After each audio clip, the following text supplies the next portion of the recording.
Buonasera a tutti e ben trovati. Una giornata importante per il mondo delle lauretas, quella di oggi, una giornata che si inserisce nell'ambito di quello che è il percorso che Sassuzio Lauretas Sardinia sta portando avanti da qualche anno. Questa è la terza edizione. Il titolo dell'incontro, della conferenza di oggi, Varianti coreutiche nel ballo capitanese accompagnato dalle lauretas, è un titolo molto importante perché si vuole ristabilire un parametro di quello che è il passaggio che determina appunto nel mondo delle lauretas le cadenze, i balli e soprattutto quelle espressioni che permettevano ai suonatori, suonando portando avanti una suonata, di capire esattamente di quale paese fosse il ballerino che lo interpretava.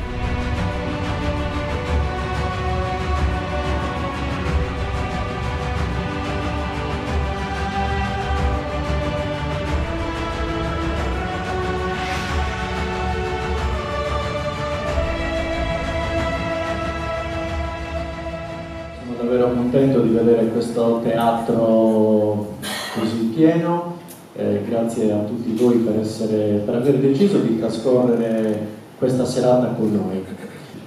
Anche questa festa, come ha detto Roberto, non è fine a se stessa, ma ogni festa deve essere un punto di riflessione su aspetti importanti legati alle lauretas. E oggi ci occuperemo di uno dei contesti più importanti in assoluto, che è quello del ballo. Quindi avremo degli esperti che ci faranno ci daranno degli spunti di riflessione. Spero che sia il solo, il primo magari di tanti appuntamenti, anche con tutti gli amici che condividono questa problematica.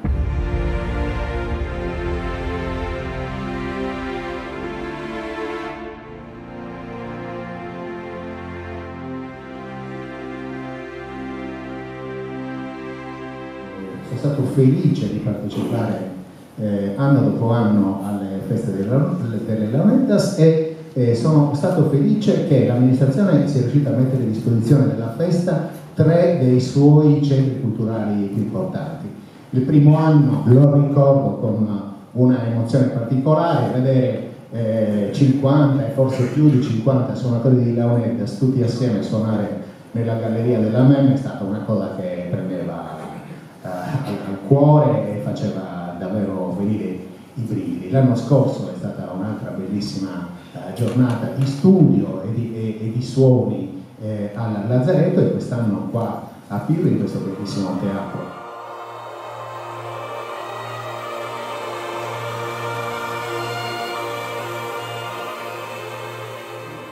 Io in questo momento rappresento il presidente, l'avvocato Paolo Secci della municipalità di Pirri, ma rappresento Pirri.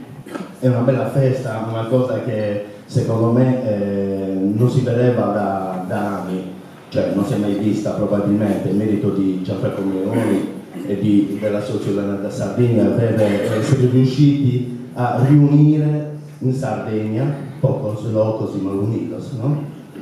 Un settore come tanti altri settori divisi sempre per campanilismi, per questioni di paese, e riportarli in un unico grande un grande settore che è quello dei suonatori di lauretas, che sono un patrimonio per tutta la Sardegna.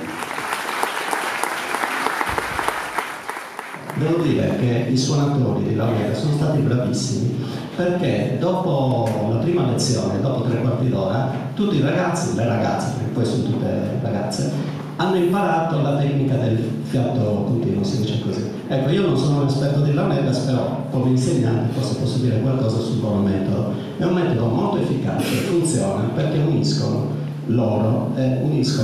teoria, pratica, semplicità e soprattutto rispetto per persone che si avvicinano per la prima volta alle lauretas. Quindi grazie veramente a voi.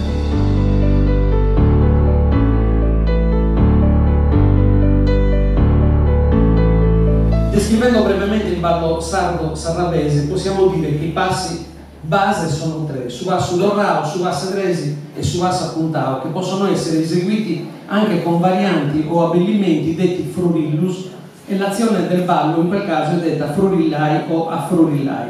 Il piede sinistro nei passi base muove sempre per primo in avanti, mentre in rari casi nelle varianti o frurillus viene mandato in avanti per primo il piede destro, ma molto raramente.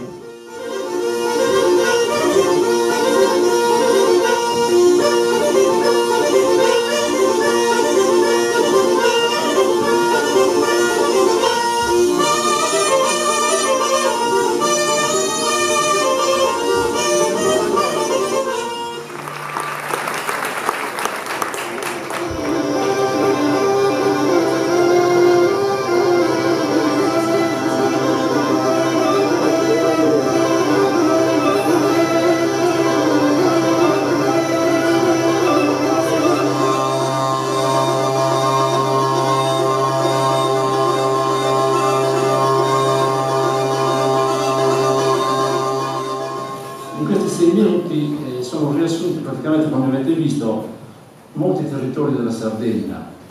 Queste immagini sono ovviamente irripetibili, nella loro ingenuità tecnica, perché i mezzi erano pochi ed erano anche poveri, però rappresentano veramente uno spaccato di vita che non può esserci più, perché in realtà la documentazione sul ballo tradizionale non è poi così numerosa. Chiaramente questo è un riassunto molto veloce, perché questo video dura un'ora e 2 secondi esattamente.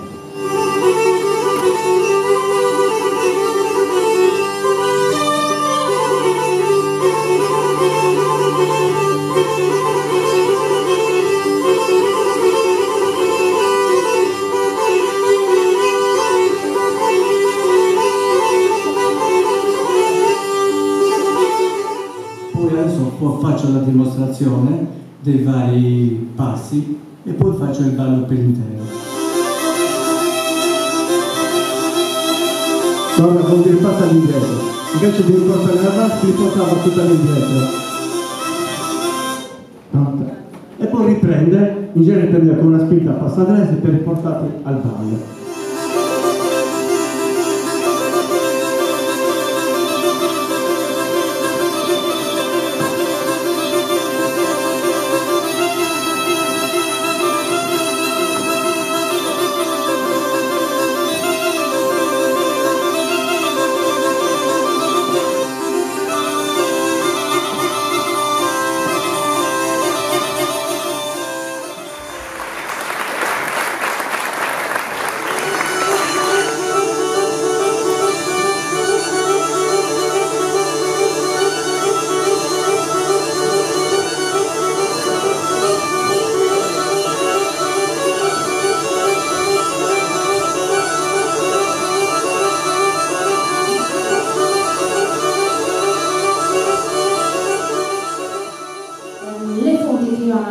Durante la mia ricerca sono di varia natura, quindi fonti scritte, fonti iconografiche e soprattutto le fonti orali. Sono appunto queste ultime le più numerose che hanno permesso di dare un quadro molto più completo di quella che è il patrimonio del successo iglesiente, quindi sia dal punto di vista dei suonatori, degli strumenti per l'accompagnamento del ballo tradizionale e ovviamente quelle che sono anche le peculiarità del ballo nel successo iglesiente.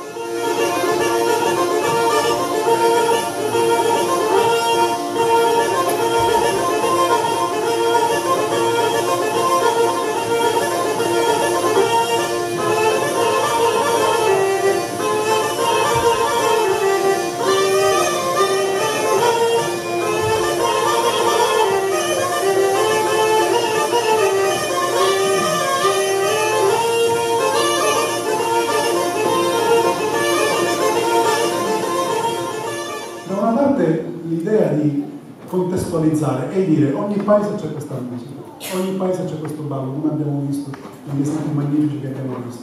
Questo va fatto, ovviamente, fa parte della ricerca, però attenzione a evitare un'altra cosa su cui Giulia più volte è intervenuta e su cui anche gli altri sono intervenuti e hanno detto, che è il momento della creatività. Se noi leviamo la creatività alla musica, abbiamo ammazzato la musica. Es una cita mañana esta María, sabe lastimar de Joaquín.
Voglio ringraziare tutti voi che siete intervenuti perché siete stati pazienti però attentissimi, insomma la sala è ancora piena, però l'ultimo ringraziamento, permettetemelo, lo devo fare ai miei amici suonatori, non posso farne a meno, senza di loro Assozium non esiste, Assozium non è da servire, sono suonatori di momento.